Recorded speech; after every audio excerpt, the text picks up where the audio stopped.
कहानी की शुरुआत होती है और हम देखते हैं एक लड़के को जिसका नाम पाकुगो होता है और वो स्कूल के बीच में ही लाइव स्ट्रीम कर रहा होता है। अब इनके यहाँ पर जो यूट्यूब प्लेटफॉर्म है उसे न्यूट्यूब कहा गया है। तो वो न्यूट्यूब के ऊपर ही लाइव स्ट्रीम कर रहा होता है एक लड़की के साथ जिसका नाम रूमी होता है, जिसने हाल ही में अपना चैनल शुरू किया होता है, जिसके कैमरा एंगल्स व्यूअर्स को कुछ ज़्यादा ही पसंद आ रहे होते हैं। तो क्योंकि रूमी ने अभी हाल ही में अपना चैनल शुरू करा है तो व्यूअर्स को पता नहीं है कि आखिर वो किस टाइप का कंटेंट बनाती है।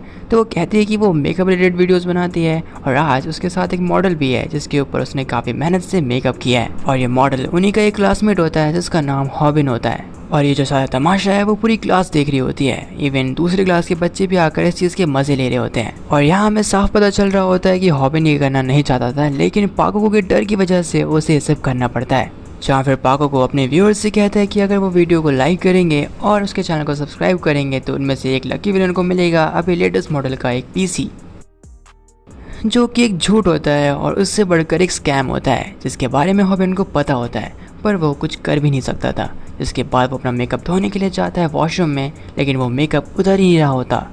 और इसी फ्रस्ट्रेशन में वो यही सोच रहा होता है कि एक तो वो उससे ऐसा काम करवा रहे हैं, ऊपर से इसके बदले में उसे कुछ दे भी नहीं रहे हैं।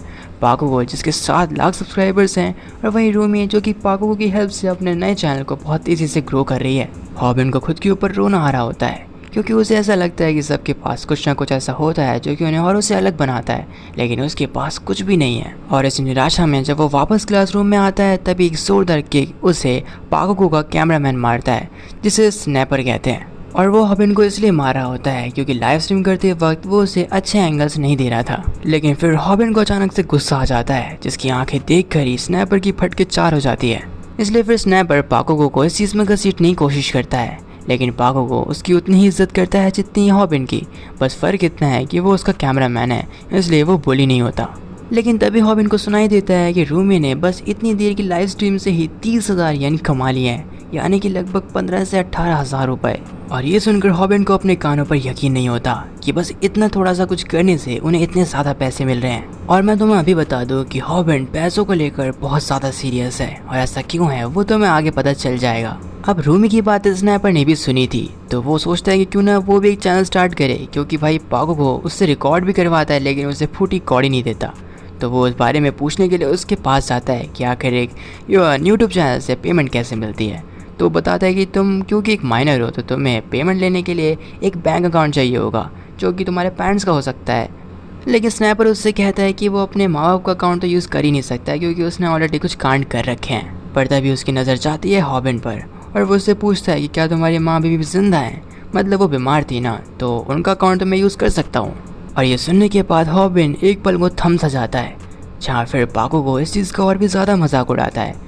एंड हॉबिन यहाँ पर जानता था कि उसे अपने हाथों का इस्तेमाल करना चाहिए था, लेकिन वो लाचार था, इसलिए वो अपने मन में बस एक सॉरी कहकर ही रह जाता है। और फिर एक छोटी स्माइल लेकर वो हॉस्पिटल पहुँचता है जहाँ पर उसकी माँ एडमिट है, जहाँ पे उसकी माँ कहती है कि मैं यहाँ पर रहकर थक गई हूँ पर ये लोग मुझे जाने ही नहीं देते।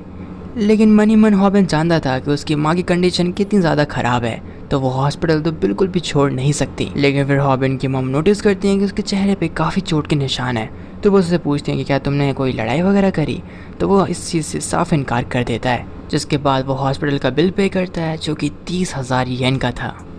और सिर्फ हॉबिन जानता था कि ये 30,000 येन उसके लिए कितने ज़्यादा ज़रूरी हैं, क्योंकि वो उसके पूरे हफ्ते की पार्ट टाइम जॉब की कमाई है और पूरे महीने का खर्चा सब कुछ मिलाकर करीब 1,10,000 येन का आता है। और वो पूरे महीने भी काम करता है तो उसके अलावा कुछ थोड़े बहुत पैसे ही एक्स्ट्रा कमा पाता है।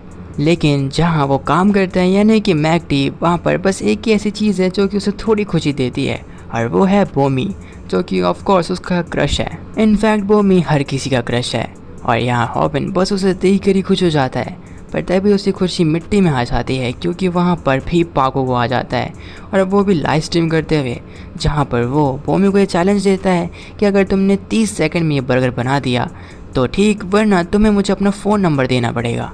और ये चीज़ बिल्कुल अनएक्सपेक्टेड थी तो बोमी एक पल के लिए फ्रीज़ हो जाती है, जहाँ पर यहाँ पाकुगो कहता है कि मेरे व्यूअर्स डिमांड कर रहे हैं, इसमें मेरा कोई हाथ वगैरह नहीं है, बाकी अगर तुम मुझे अपना फ़ोन नंबर दे दोगी तो हम डेट वगैरह पर चल सकते हैं।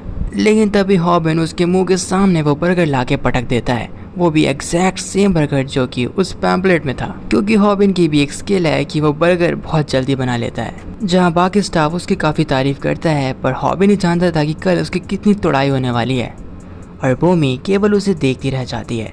इसके बाद हम रात का सीन देखते हैं जहाँ पर हॉबिन नूडल्स बना रहा होता है, लेकिन खुद के लिए नहीं, स्नैपर के लिए, जो कि उसके ही घर में उसकी मॉम के बैंक अकाउंट से लिंक यूट्यूब चैनल के ऊपर गेमिंग लाइव स्ट्रीम कर रहा होता है, वो भी हॉबिन के ही पीसी से।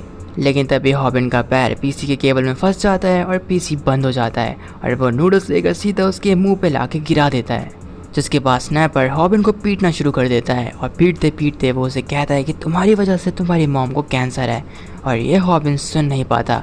उसके बाद वो एक जोरदार पंच स्नैपर के मुंह पे दे के मारता है और फिर उनके बीच में एक अजीबोगरीब टाइप की लड़ाई शुरू हो जाती है एंड उन्हें कोई अंदाज़ा भी नहीं था कि ये सब कुछ लाइव स्ट्रीम पर दिख रहा है। और ये सारा तमाशा होने के बाद स्नैपर चला जाता है और हॉबिन भी सोने चला जाता है, पर सोने से पहले वो देखता है कि पीसी का बटन ऑन है तो वो उसे बंद करके सो जाता है।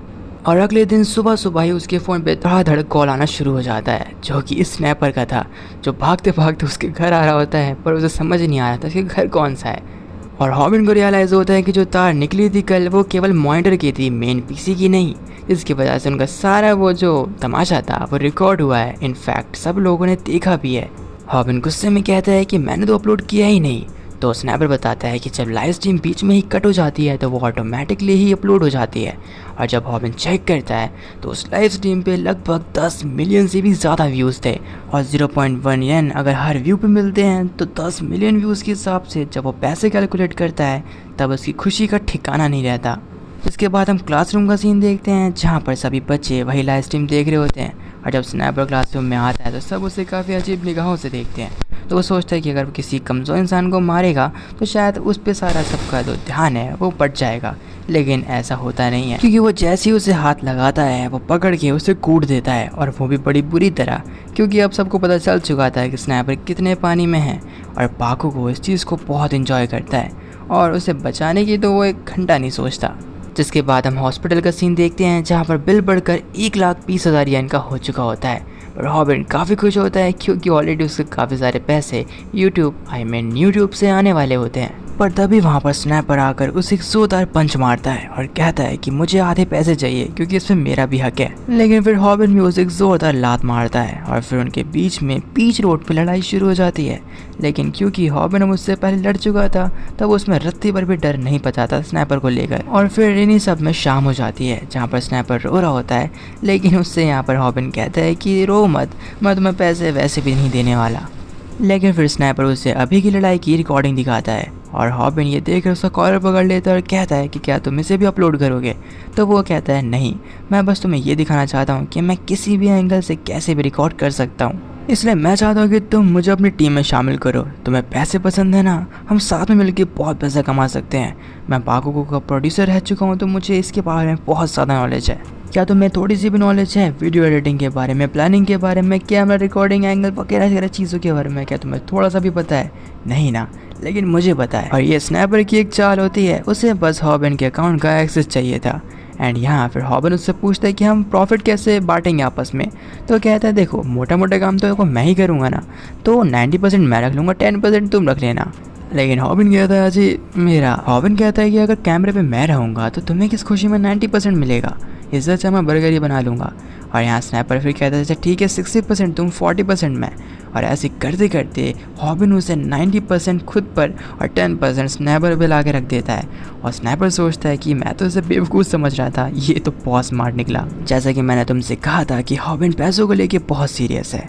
खैर इसके आगे वो पूछता है कि हम किस टाइप का कंटेंट बनाएंगे। तो स्नैपर कहता है हम बनाएंगे पुलिस का पर्दाफाश करने वाला कंटेंट। लेकिन ऐसा कुछ होने नहीं वाला क्योंकि चीज़ें आगे बहुत ही ज़्यादा बिगड़ने वाली है। जिसके बाद हम नेक्स्ट डे का सीन देखते हैं जहाँ पर एज यूजुअल अपना जो बाकुगो है वो लाइव स्ट्रीम कर रहा होता है और इन दोनों का जो पहला शिकार वो बाकुगो ही होता है। तो स्नैपर हॉबिन से कहता है कि यार ओए तू कब करेगा, कर जल्दी। तो यहाँ हॉबिन फिर उसके लाइव स्ट्रीम के सामने कहता है कि ये जो पीसी देने की बात करता है सब झूठी है, सब इसने मतलब साठ गांठ बैठा रखी है। बाकी ये बंदा बहुत ही बड़ा बुली है, देखो उसने मुझे कितनी जगह मारा है, और वो अपनी शर्ट उतार के भी सबको अपना शरीर दिखाता है, वो सारे घाव चोट सब कुछ। और यहाँ चारों तरफ बच्चों का जमावड़ा भी लगना शुरू हो जाता है। और इस लड़की की शक्ल को याद रखना है, क्योंकि कहानी में आगे इसका बहुत इंपॉर्टेंट रोल आने वाला है। लेकिन शायद किसी ने सही कहा है कि जब आपकी किस्मत कलम की बजाय किसी और चीज़ से लिखी जाती है तब ऐसा ही होता है, क्योंकि जो भी हॉबिन ने कहा कुछ रिकॉर्ड हुआ ही नहीं, क्योंकि बाकुगो की लाइव स्ट्रीम पहले ही खत्म हो गई फ़ोन स्विच ऑफ होने की वजह से। यानी कि अब टाइम है हॉबिन की बढ़िया वाली कुटाई का, जहाँ फिर वो उसके मुंह पे चाटे चाटे बजाना शुरू कर देता है। लेकिन सही टाइम पर अपना स्नैपर लाइव स्ट्रीम शुरू कर चुका था, यानी कि ये सब कुछ अभी हॉबिन के चैनल के ऊपर व्यूअर्स देख पा रहे थे। और वहीं बाकुगो ने अब हॉबिन के मुंह पे पंचेस मारना शुरू कर दिया था। पर मनी मन हॉबिन ये सोच रहा होता है कि इतने पैसे जितने वो यूट्यूब से कमा सकता है उतना वो पार्ट टाइम जॉब से नहीं कमा सकता, और वैसे भी तो वो बुली होता ही था, वैसे भी तो वो पिटता ही था, तो अगर वो आज थोड़ा और पिट लेगा और उसके बदले में उसे पैसे मिलेंगे तो उसमें क्या बुरी बात है। और इसलिए हॉबिन इस बार फाइट बैक करने के लिए वापस खड़ा हो जाता है, और यही उसकी सबसे बड़ी गलती थी, क्योंकि उसे अंदाज़ा नहीं था कि उसने इस बार किस चीज़ को ट्रिगर कर दिया है।